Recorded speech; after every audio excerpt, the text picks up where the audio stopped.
Hey everybody, welcome to Cinema Trip Reviews. Today we're talking about Mad God.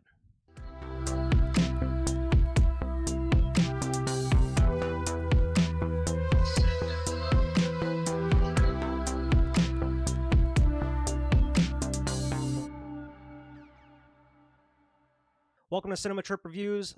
Today we're talking about Mad God. I am Wyatt. This week I am joined by Quinton. It is nice to have you back on the show, man. It has been too long. It has. Yeah, I think you were on the first episode of Cinema Trip Reviews. It was the Godzilla vs. Kong review. Oh crap! Yeah. Yeah, so if anybody who's watching hasn't seen that one, go back and check that one out. Maybe a little rough because it was our first review, but it was a good one. But today we're going to be talking about Mad God. This has been in the works for a long time. Directed by Phil Tippett, who is a special effects master and guru over the past 30, 40 years in Hollywood. I mean, he's been on a couple of our favorite films, including Jurassic Park. He's literally everywhere, I feel like, in the early 90s and like 80s, late 80s. Yeah. I mean, he was involved with the first two Star Wars movies, doing the special effects for them, Indiana Jones, and I think it was the second Indiana Jones. RoboCop. We also got Willow, Jurassic Park, and Starship Troopers in there, among like huge, big budget name, like big name movies out there that he's worked on. This, I believe, is his only directorial movie. But this has been in the works for 30 years, man. He started work on this in 1987. Apparently. Oh my god. Yeah, from what I could find about it, he's been kind of just working on this in between projects when he's had free time. And around 2010 or so, he really like, all right, I need to actually get into this and figure this out and make it an actual movie here. So I guess he went out and started a Kickstarter to get the even more funding for it. And then he spent like the next 10 or so years kind of, getting it finished to go out there. I haven't known about this movie for too long. Like it kind of just popped up on my radar a little while ago. Yeah, same. Yeah. Yeah. That's crazy. 30 years. Like, the more I think about it now, kind of makes a little bit of sense, like with how the movie's laid out, that it took like this long too. Yeah. Yeah, I mean, it was his passion project from what they're saying. And apparently he kind of wanted to really get working on it in the 90s, but he was afraid at the studios there wasn't much room for marketing a stop motion movie at that time. Because really you don't see too many stop motion big budget movies. I mean, the biggest one everybody thinks of is like Nightmare Before Christmas, Right. which was in the 90s. But for a movie like this, it would have been a lot harder to market, I feel. Oh yeah. Yeah. Now I did have like the cast list for this movie, but after watching it, it's really, it doesn't really matter. I guess like there's very little to no dialogue, and the dialogue you hear, you don't even understand it. You don't know what they're saying. I tried to turn subtitles on, and there's no subtitles for that part. So I was like, oh, okay, it's just gibberish. Yep. As I always have subtitles on, and most of it is like straight up. It was just like baby speaking gibberish, or like baby noises, or like any amount of that. Monster squeals, or squishes and stuff like that. Right. But I mean, there is a cast though. It has Alex Cox, Nikita Ronark, Harper Taylor, and Bryn Taylor. You don't really see too many live action people. I think you only see 3 like real like live action people in this movie. Like you get the 2 surgeons and then the weird dude that's just kind of up where the assassin came from with the long fingernails and the toenails. Right. Yep. During this movie, I didn't know what to expect, especially after watching the trailer. I felt like I was watching a Tool 9 Inch Nails music video mixed with like David Cronenberg and David Lynch at times. Yeah. Oh yeah, absolutely. And I've been watching a lot of David Lynch stuff recently, so this is like right up my alley. It's right up your alley. Man, yeah, this was quite the ride, and I thought there was going to be a lot more, like there was going to be more of a story to it, where you can kind of get the gist of just the bigger picture story, I guess, but you don't really know exactly what's happening. It's kind of up for your own interpretation. Right, like it's way more conceptual than like an actual like, scene by scene kind of like plot driven sort of thing. Yeah. But yeah, this was extremely detailed. One of the most, like, when it comes to live action, not even live act, but stop motion movies, I haven't seen too many, but this is probably the most detailed stop motion thing I've ever seen in my life. Like every little, like during, like when he's going in the beginning of the movie here, he's kind of like, looks like he's spelunking in a way in this big tube that just keeps going Mhm. down below these layers of this planet, I guess. But every wall is detailed. Every little thing is detailed. It's, you can see like water running or the blood dripping off of certain things. I was very impressed with it, and the atmosphere is so dark and grim. Oh yeah, definitely. That was like one of the first things I kind of took note of, and I said was like it gave me like vibes of like it was like H.R. Geiger inspired like post-industrial like craziness with like an I Spy book. Like you remember those I Spy books from like Yeah, when you were a kid? It's yeah, like that yeah. level of detail. Like, and I have watched a lot of stop motion animation, mostly newer stuff, not like really OG stuff like Harryhausen stuff, but Yeah. this was like for as detailed as those often are, this was like a whole different level. Like I feel like he probably took his whole like inventory of just like things he has for stop motion animation that he's accumulated over the past, 40 years and just kind of he was like, I'm going to use every single piece of everything I have on Yeah. this. And I noticed there's a part of the movie where it shows a close up of the main character, well, one of the main characters' feet as he's walking, and as he's stepping, it looks like you can see like his toes popping up through like the inside of the boots whenever he's like putting his foot down. I was like, how did they even do that? That's Right. so detailed. And just the, because I don't know what it's like now making stop motion movies, because I'm sure the technology makes it a lot easier than it used to be, but I've seen like the older videos of like the making of Nightmare Before Christmas and some of these other films, and it seems like it's such a tedious, long process to even get like 10 minutes of stop motion, let alone an hour and 20, hour and a half. Oh yeah, absolutely. Yeah, just I do assume that the technology has come like leaps and bounds, but at the same time, like it's still probably for the amount of work it is. Like there's probably a reason you don't see a lot of stop motion anymore, Oh, like yeah. especially with CGI being what it is. Yeah. I feel like now they would have to have some way to do it a little easier, because I mean, they were able to do it with like drawing. Because I mean, cartoons back in the day, they used to have to hand draw them all the time. Now you got computers where they automatically animates the mouths and the movements of all these characters. They just draw on a screen. I'm Right. sure there has to be some way, especially like these high tech cameras that can just capture everything as you're moving them. Possibly, I don't know. But yeah, I was very impressed with this whole movie and how experimental and weird and the designs were outrageous. But I was very impressed. I thought it was awesome. Oh yeah, yeah. I loved every minute of it. For that exact reason, like it was just so off the walls, like bizarre.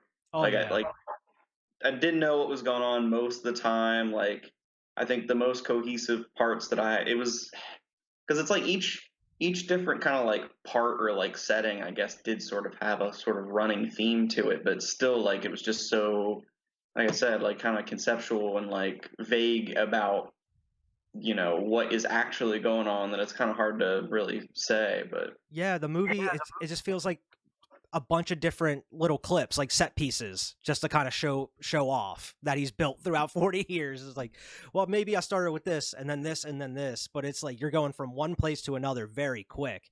And I don't know how to explain it. It doesn't feel like a movie. It just feels like a bunch of little art projects put together in a way. But right, it right. works. Oh yeah. I think there is like sort of a cohesive like underlying kind of like story Yeah. that goes on there, but it's like so hard to even talk about, I Yeah, guess, because of it's a how weird very it is. big picture kind of story where it's like, okay, you kind of get the gist of what's going on, but they never really go into any detail. Like we kind of insinuated earlier, there's no talking in this movie at all. There is kind of talking, but you don't. It's gibberish. You don't really understand what it is, and then there's just baby noises that are happening at times.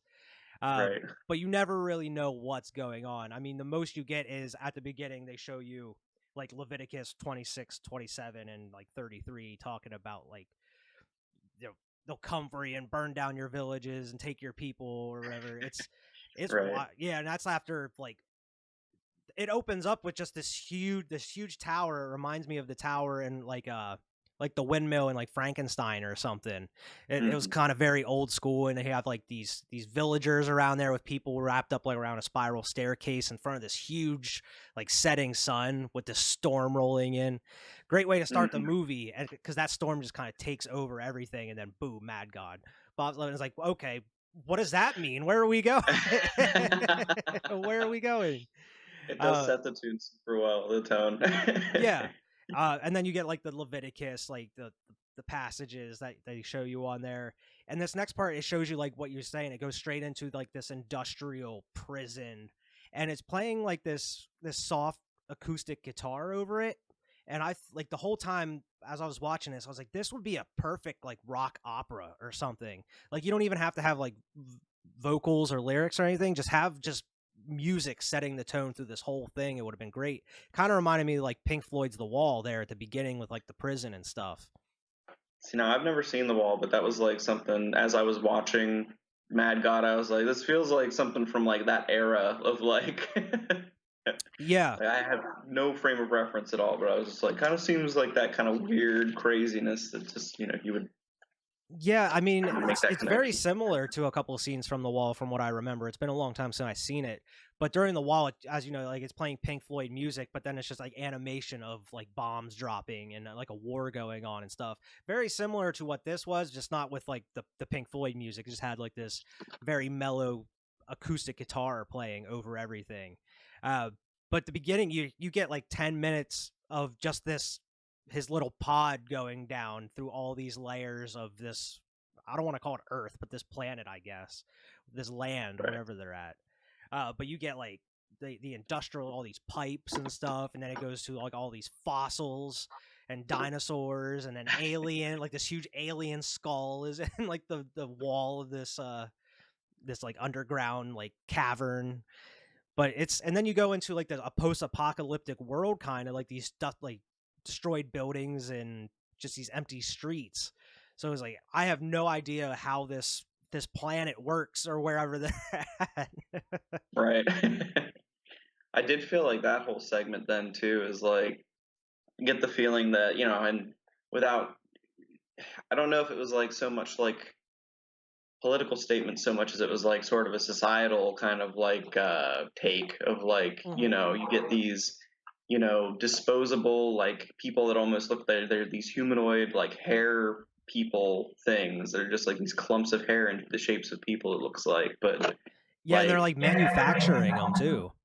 Right, they're manufacturing them, and then there's also like a ton of scenes of them just getting like willy-nilly just like destroyed by like whatever, you know, industrial process is happening around them. And yeah, and then not only they're killing themselves too. It's not like they're just jumping into or falling in like these like fire pits or magma pits. Yeah. And then you have like those gray slabs just flying around, just like exploding like popping them as they're just flying right through them. And I just couldn't help but laugh because it happened like 5 times in a row. It just cuts to different areas to see slabs going through these people.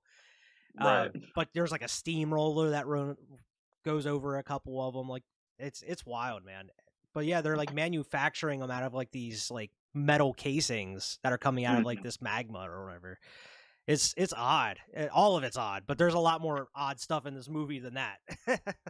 Oh yeah, that's like just scratching the surface, man. That's literally in the first like 20 minutes, right? Like that's just Oh yeah. But you get to meet like I guess our main character, they call him the assassin from what I saw. To me, he looks like the killer from My Bloody Valentine with the gas mask with like the helmet on and everything. But you really get to see his journey here, at least for like the first half of this movie, just going, and he has this map that is, I thought it was really cool that every time he gets to a new area, that section of the map falls off and then he just gets to nothing.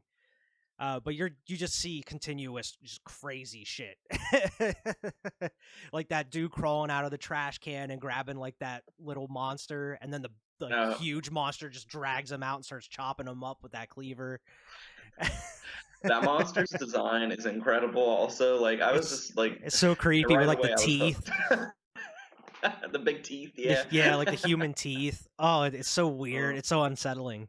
But then you have like the huge monster with like huge balls that's just running around stomping on people and jumping on people and killing them and shitting over everybody. That absolutely killed me. I was like, he's just straight up like, I don't know what that thing stands for. I don't know what like the, what the sort of, like idea behind that was, but I was like, that Yeah. is like, he went all out with that like model of the monster, because there's several of them, right? Like they kind of Yeah. are running around and but yeah, just all hanging bits and gooey stuff popping out of them. Yeah, and like as he's going down to the one layer, he opens up like this trap door, and one of like the workers or slaves, I guess, they see him, and they don't. And I guess I thought he was just going to be like, shh, like don't tell anybody. But this monster just comes over and immediately just starts stomping on this dude and jumping up and down on him. But Right. you get a lot of these crazy monsters and beings. Like the one level he goes to is just these giants and these electric these chairs with electric heads and everything. It's so odd, and all of this movie is odd, but it's impressive, just the creativity behind this and all these different beings. Because other than like the workers, no two things really look alike in this movie. Oh, yeah. That just speaks again to like the level of detail that was put into this, and like I don't know, like I said, I had to look into Phil Tippett a little bit just because Yeah. I didn't really know a lot about his background, other than like I did know that like he had a lot to do with like Jurassic Park, obviously, with like the industrial light and magic or whatever, and the like I know that Jurassic Park specifically was one that was like done almost completely, like all of the big scenes you think of when you think of that movie were done like in stop motion and then CGI as well, as Yeah. all the big stuff. But Yeah, I think he's the one that they were going to do it like claymation at first, or stop motion at first. And then I think Phil Tippett helped develop that. Like, if anybody's seen the behind the scenes of Jurassic Park, they know. But they made this like metal skeleton of these dinosaurs that they could just bend, and on their computer, the actual model would do the motions that they're making. Their dinosaur input device, which was a traditional stop-motion armature with motion encoders, which would translate anything we animated into a computer model. So it bridged the gap of stop-motion animation into the digital age. So it makes it a lot easier. So maybe that also went into this movie as well. Who knows? I mean, it also could have been, like you said, 30 years. So it's like that's how long it takes to make an entire stop-motion animation movie. And every time I hear Phil Tippett's name, I remember that meme that was out going around a while ago, because on Jurassic Park his title was Dinosaur Supervisor, and the meme was like, "Oh, way to go, Phil! When you let the dinosaurs loose, you were the you had one job. You had one job, Phil. Come on."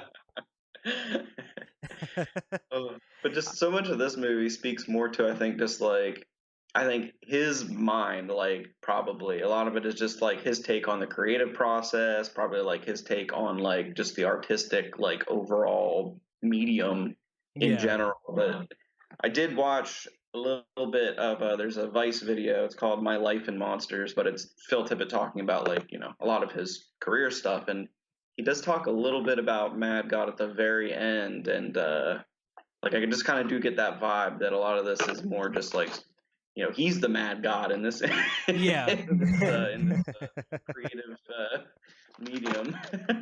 They, instead of like Phil Tippett's Mad God, they should have called it Phil Tippett is Mad God. Yeah, he should like be in it, like at the Yeah, I thought he was going to be in it at some point or something. A couple, like before we go on, the one scene before he gets even deeper, he like pulls out these binoculars and he looks through them, and you see like this house in the distance, and there's like this piano playing, and then you have hot dogs coming. Like this window has like a hot dog coming down through it, and then the next one has this like dude playing a piano, and then the third window has like this person just being stabbed, and you see like the shadow of blood flying everywhere. I was like, oh damn, that's pretty violent. Right. And let alone we didn't even get to the most violent stuff yet. Right. I was gonna say that's like super early too. Yeah. But as he's going deeper, you notice he's carrying around this briefcase, and then once he gets to this section, you see a ton of briefcases that he's walking into in these suitcases, and he pops it open, and there's a bomb in there, which like makes sense. He's the assassin, so it's like they don't ever answer why he's going down here to try to blow up this area, this world or whatever, but you can tell that they've been trying to send tons of people down here to do it, and now all of them have been unsuccessful. Right. Judging by the mountains of briefcases in that area. Yeah. And as he opens it up, as he's setting the bomb, it's starting to tick down, and he immediately gets tacked. And you don't get to see this monster enough because it looks super cool when it like hops at the camera. It reminds me like Alien a little bit. Right.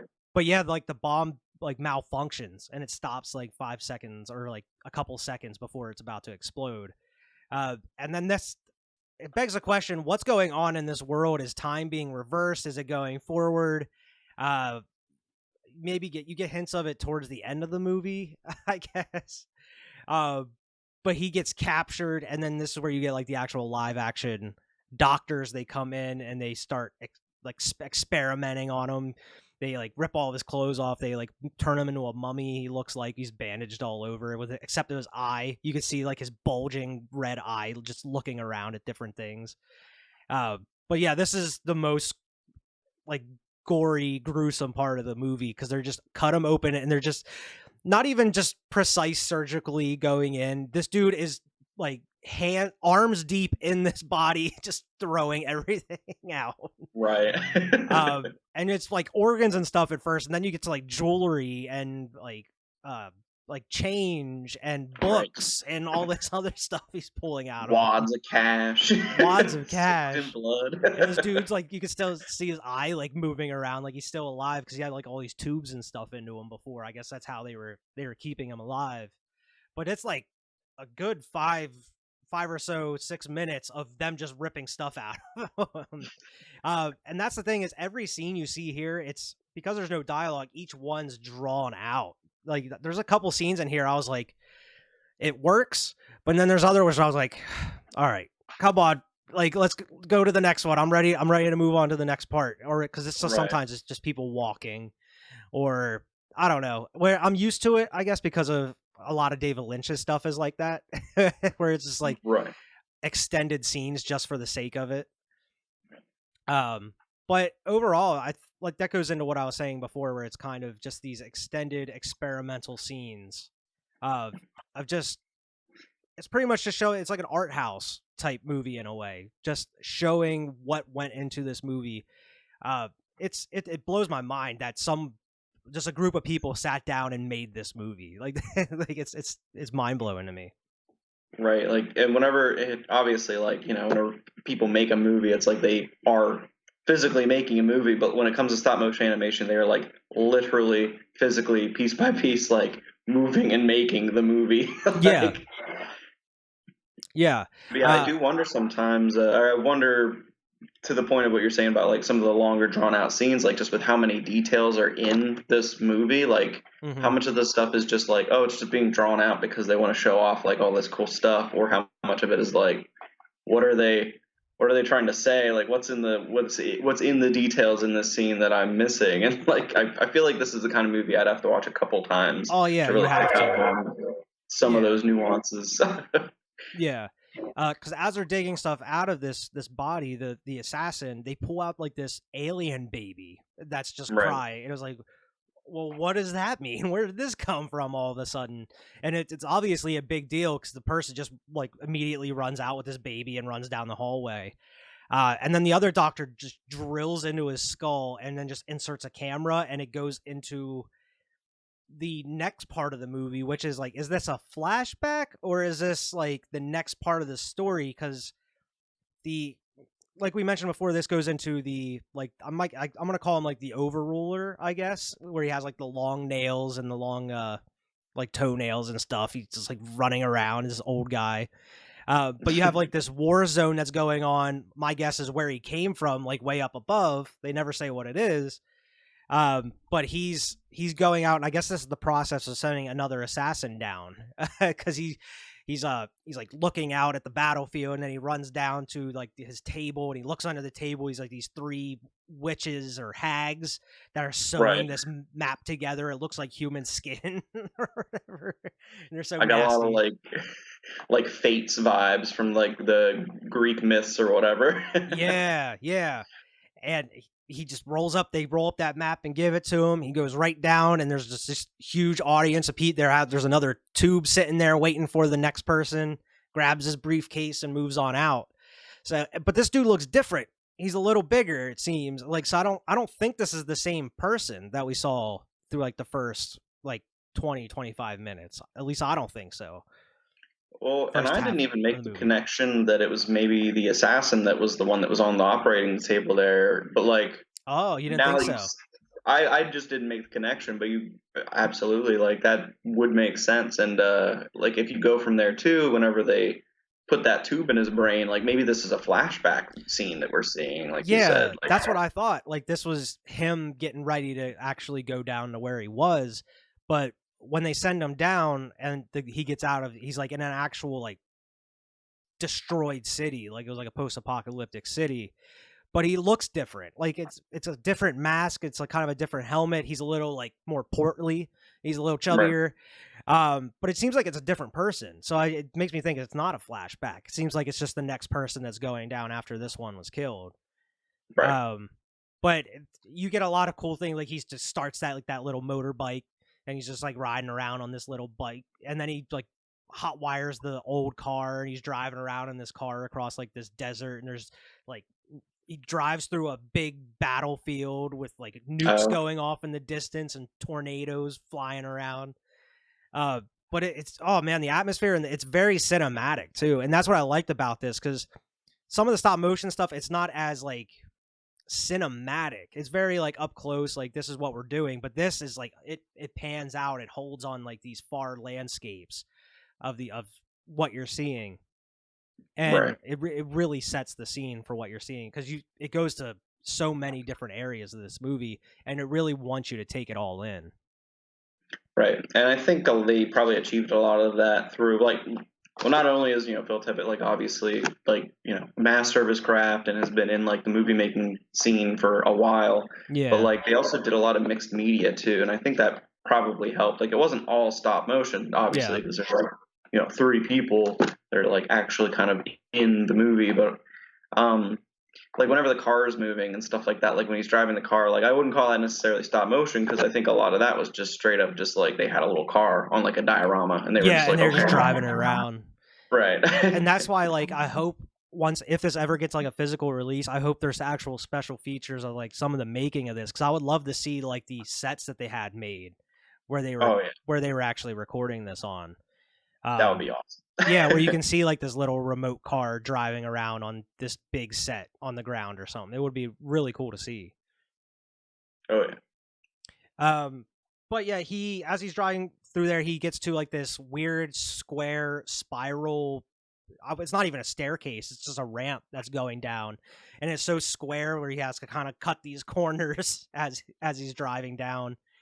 And then you go back to present time, I guess, because it goes out of his brain, and you get to see what happens with that little alien baby. And there goes one of the coolest fucking characters in this movie, and that's the plague doctor that comes yeah, out yep. with like the hat with all these things hanging, like trinkets hanging from it, and he's just floating around with these huge like fingers and like sharp Right. fingernails.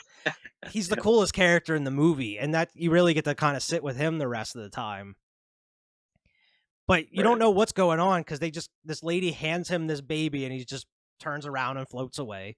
Well, he's sitting there, and he's just, that's where I was mentioning, like you hear gibberish because he's talking to this lady, but you don't know what. And I thought they were speaking English. I just thought it was super quiet.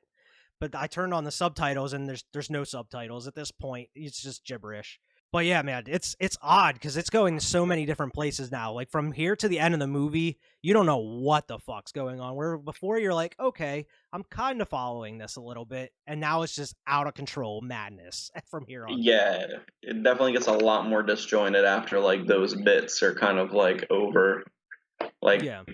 I think because what we follow the plague doctor into like what the city with the two big like bull statues outside or whatever is that? Yeah, as he's going there, it's one of the coolest visuals in my opinion. Is it's like this brick wall that's like opening up as he's walking. Well, it looks like a brick wall, but it's like a floor kind of, but it's like popping open as he's walking, and as he's passing through, it's like closing behind him.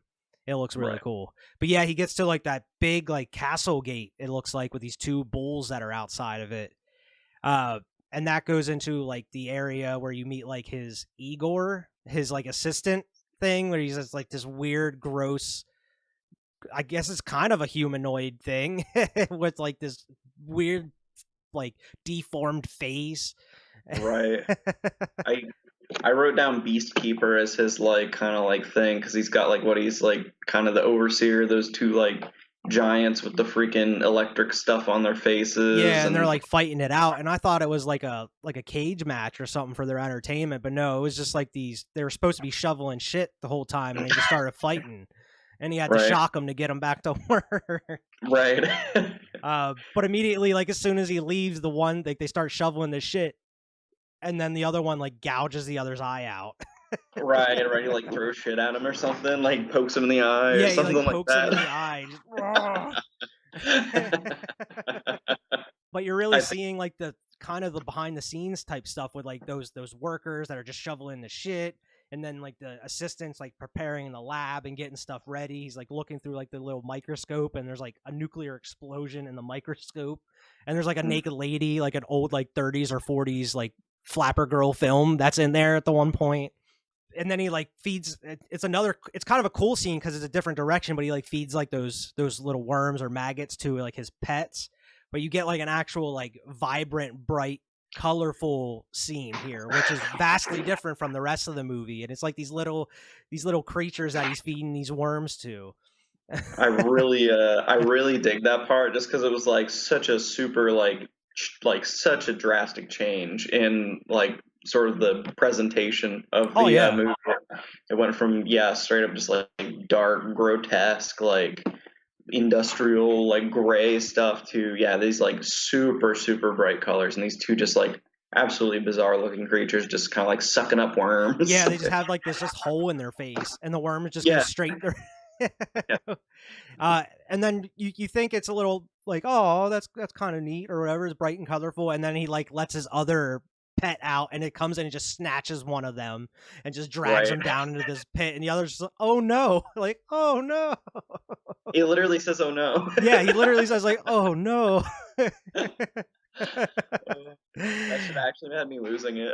Yeah, I was like, oh shit, it got real quick. I think it's like implied that that's like it was a baby one that got like taken away too, which I think is like kind of a like there is sort of this odd theme of like, you know, obviously creation, and like I think too like whenever they take the thing out of the you know, the assassin, like that's like maybe a little bit of a birthing kind of like baby sort of scene, and then if you know, it gets taken away, given to the plague doctor, so it's sort of a sacrificial thing. Like maybe that's why, you know, that the lady that took the, you know, creepy baby thing to the plague doctor was kind of like, they go out of their way to show her like, oh, just kind of crawling onto this bed of hay and just kind of like seeming sort of morose almost, or like upset. Yeah. And then they have, you know, this scene too, where it's like this, you know, this Beastkeeper thing, just straight up like, you don't know why, maybe for entertainment or why, who knows, feeds this, you know, spider thing a baby creature. Yeah, it's very, I feel like there's a lot of meaning, like a lot of these things are done on purpose. For sure. And like you were saying, it warrants multiple watches of this movie, because I feel like as you're watching it each time, you're kind of gonna get a little bit of an understanding of it in a way.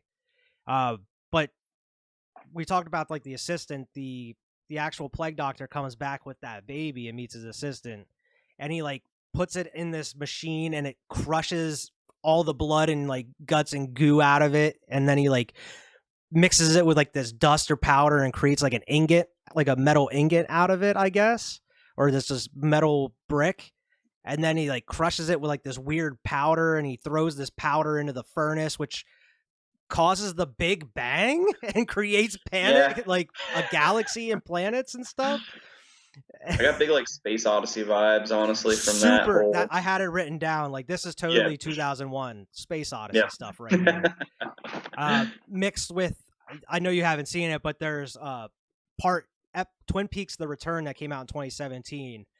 Part 8 is just this super out there David Lynch experimental trip that like kind of has stuff to do with Twin Peaks, but at the same time he's like, fuck this, I'm going to do my own art project and just throw it in the middle of this season, because it's just all these crazy, you go inside of a nuclear bomb as it's exploding, and you see all these like particles flying around and like these colors and bright lights and stuff, and it goes on for like 10 minutes, dude.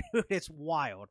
But that's what it makes me think of. This is like David Lynch mixed with like David Cronenberg and a Tool and Nine Inch Nails music video. It's so out there because from here you're just getting tons of weird visuals and planets, and you see UFOs like flying in and destroying things. I have no clue what this means, because then it wraps up pretty quickly with this, because as it's ending, it goes back to like that initial bomb that the assassin planted in the beginning there, and it actually ticks down, and it just kind of cuts to black, and you're like, well, did it explode? What happened? Because it shows the clocks are winding backwards, and then they go forward and stuff. So it's like, I have no idea what this is supposed to mean at this point. Did like the plague doctor do this to prevent everything from exploding, or did he help cause it, or did he's like, well, I'm just going to create a new universe to go into, or whatever? I don't know, man. It doesn't give you any help trying to figure this out at all. Yeah. I honestly don't think there is like any clean read of it. Like, you know, it would really take probably just talking to Phil Tippett about it, because because you mentioned 2001 with like the space and all that, but specifically the metal slabs, like those slabs that are flying around through space and that you see with the workers there towards the beginning. That's very much like that monolith that you see in 2001 that came down, and it kind of is what they're saying is kickstarted evolution, because like the apes and the caveman touched that, and I guess all the intelligence transferred from that monolith, and it helped us evolve in a way. From what 2000, according to 2001, but it seems like it's kind of in the same universe as 2001 in a way, because of those monoliths. I don't know, but it seems like there's kind of references to all these different things, maybe that Phil Tippett has worked on as well, kind of just shoved into these things, from like Starship Troopers to Star Wars and Jurassic Park, and just even films in general like 2001. It seems like he kind of threw little like Easter eggs out there for each one of these movies in a way. Oh, for sure. I mean, whenever the assassin is like descending through the layers, like, you know, the dinosaur bones, like that's clearly probably an homage to Jurassic Park / he actually did his own short film. So I guess he has directed before, but it was just like a straight up, just like a stop motion film. Yeah, short film. Prehistoric Beast, which I guess was like, he was apparently really into dinosaurs as a kid, so very relatable. But I guess and it was during that My Life in Monsters video, he said like it was a cathartic way for him to kind of like get that out there. So I feel like that was probably a little bit of an homage there. And I think even some of the statues in the one layer really looked like the Harryhausen like monsters from like, I think, what did Harryhausen do, Jason and the Argonauts? Is that what that is? I think so, yeah. Something like that. Yeah, because there's a ton of different ones in there. I was trying to look at to see what all I could find, because I think there's 2 different parts in the movie where you go back to that room with all those different statues in them. But yeah, as all these things are exploding and everything, it cuts back to that timer, and it ticks down like the bomb's gonna explode, and then just cuts to black, and then you get like this really small clip of just like that. You're going back to like the overruler up top there with the nails, just looking down that hole where they sent like the pod down through, and then it just cuts to black. Whereas like, is the person coming back up? Is there someone coming up? And they're looking down, or what does that insinuate? Like, I don't know what that means either. And then there's like an after credits where it's just that eye looking around, a close up of an eye looking around. But I have no clue what to make of the story at all, if you can say there is one.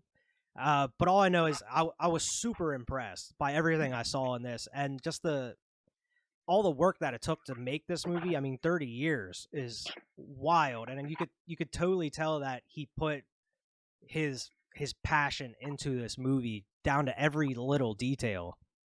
Oh yeah, yeah, and it's like just visually such a treat. Like that, it's honestly fine that a lot of the story is maybe a little bit, Yeah. like not really cohesive, I guess, at least in like a sense that I think would make sense unless you watch it like a ton of times, maybe. But I'd say it's definitely not even a completely linear storytelling experience, which I'm always into. But Yeah, I'm not sure if you could have, even if you could have tried to do this live action or animated, I don't think it would have worked the same. I feel like if you watched an animated version of this or a live action version, it wouldn't have been as impressive. You would have maybe gotten bored after a while because there's just no dialogue. You're just sitting there watching this thing. Whereas with the stop motion, I'm analyzing every little thing. Like, oh, how did they even make that? Like, where did they create the idea for this? Like, look how detailed that is. Like down just on his jacket, like the helmet, the gas mask, all the monsters.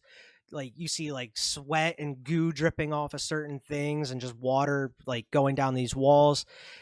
Specifically, I forget. I think it was the second assassin dude. He's going down that spiral staircase, and he lit that light that he has. And as he's walking, it's just this dark, like damp cavern that he's walking through, and all the walls are just oozing like water. And I don't know. It just makes out all the little like details and ripples on the walls and the stones and like these vines and stuff that are in there. It's just it's remarkable how they even did this, man. Like it must have took tons of time just to build the actual individual sets themselves, let alone make the movie. Oh yeah, absolutely. That's probably all the more reason why like I just get this vibe that it's just Phil Tippett just using like every resource that he's like accumulated over the past probably like you said like 30 years and just kind of was like, we're doing it all. I'm gonna make this work. Yeah. Now, I know we talked about it, but who do you think is the mad god? Is it Phil Tippett? I think I honestly think this is a movie like I think it's all about just like the creative process. Like I think it's just Phil Tippett's way of kind of putting to life what he sees as the creative process. At least that's a big theme of it. So I guess you could say Phil Tippett's saying we're all mad gods, right? Ooh, there you go. But yeah, I would say Phil Tippett, or either like that or that dude that keeps sending these things down knowing that they're gonna die. It's like madness. Where it's like the definition of insanity, doing one thing over and over when you know the result. And it just seems like he made me the mad god because he knows he's never gonna destroy this place he's sending these people down to. He's just sacrificing these people over and over and over again. I don't know. Right. But that's the thing. It's open to interpretation. Like you said, like the creative process. This reminded me a lot of, and I mentioned David Lynch, but Inland Empire, a movie. Go back and watch the review for that one. I didn't know what the fuck was going on the whole movie at all. I mean, the first 20 minutes, half hour, you understand what's going on. It's kind of a story. But the rest of the movie, and it's 3 hours. It's not an hour and 20-minute movie. This dude made a 3-hour movie of just experimenting with shit. He made it on a Sony handheld camera, and he got with Laura Dern, and he's like, you want to get together and experiment? And literally they were filming it as he was like writing it. He was just coming up with ideas and filming it. So that it seems like this is the practical effects, visual effects version of that, where he's just like, I'm going to take all my, how many years, 60 years of experience and throw it all into this movie, and you're going to get everything that I have. Where I felt like that was very similar to what David Lynch was doing with Inland Empire. But yeah, I mean, we usually do like a buy it, rent it, or miss it type thing, which I don't think this is even available to buy at all. I think it's just on Shudder exclusively right now. But I would recommend it for anybody that's interested in like not only stop motion, but just creativity and art and just seeing weird shit. Yeah, it is super artsy. Like it's super artsy in like the most, like grotesque like kind of way you could imagine. Like it's very gritty, very gooey for a movie. Yeah, But you kind of feel like you need a shower afterwards oh yeah, after yeah, watching absolutely. it. It's I would say yeah, if you're like an artsy type that likes stop motion or like even just I'd say like film history, just because Phil Tippett has been such a integral part in the effects of so many like big like landmark movies. I'd say probably buy it, but I mean other than that, I'd say rent it for a crazy visual trip, right? Yeah, and I mean it's not even that long. It's only like an hour and 20 minutes or so. It goes by pretty fast because at least I was locked in on this. I was trying to figure out what was going on. I was trying to analyze every little thing. And before I knew it, it was over. But by far, my favorite character though is that plague doctor, man. Oh yeah, He was such a so cool creepy. He was so cool. such a cool design. Yeah, he was such a cool design with like those. He was like a Grim Reaper plague doctor in a way. But I definitely recommend this movie though. I don't know if the average just like moviegoer would like it that much. I feel like you would have to be into either stop motion or just artsy stuff or creativity in general. Because I just like seeing just either directors or just like these different artists go out and experiment with different things. So you don't get to see a stop motion movie every day. So especially seeing one out as crazy as this and out there, it's pretty refreshing. Oh yeah, absolutely. I one little bit that I do want to bring up is the like right whenever the assassin lands during like the first kind of like the first part is there's little like gnomes, the little like weird live action like gnomes that he steps on. Those Yeah, they really reminded me of Kevin Smith and oh god, what's that movie with all the little guys? The little are they like little Hitlers or yoga something? hosers. Yeah, Yoga hosers. they're like Nazi bratwursts or whatever Yeah, they. yeah. I just thought you would appreciate that I made that connection because Yeah, I thought I didn't think of that, but I thought of like Army of Darkness, like the little oh, ashes where he's like trying to stomp on them. there may be a little bit more like that. But yeah, that was an odd, and they look like specific gnomes too, because they're wearing like the red hat with the blue like tunics. But Right, he like, immediately like steps on them and squishes them, right. like as soon as he lands. It's such a weird throwaway, and I just when I saw it, I was kind of like, that reminds me of yoga hosers. Like, Oh I don't know yeah. why. But yeah, this is I know we tried our best to break the movie down. We kind of went in chronological order, I guess, as the movie is, but Yeah. with as wild and out there as this movie is, it's really hard to kind of go beat for beat and break a story down because there really isn't much of one in this. Right. Not what you'd call like a cohesive one. I hope everybody liked the review. Make sure to like, share, and subscribe. Make sure to go check out all our content across the Waves 5 Media channel and Cinema Trip Reviews channel. Make sure to go follow us on Twitter at Waves 5 Media. And we'll see everybody next week for the next review.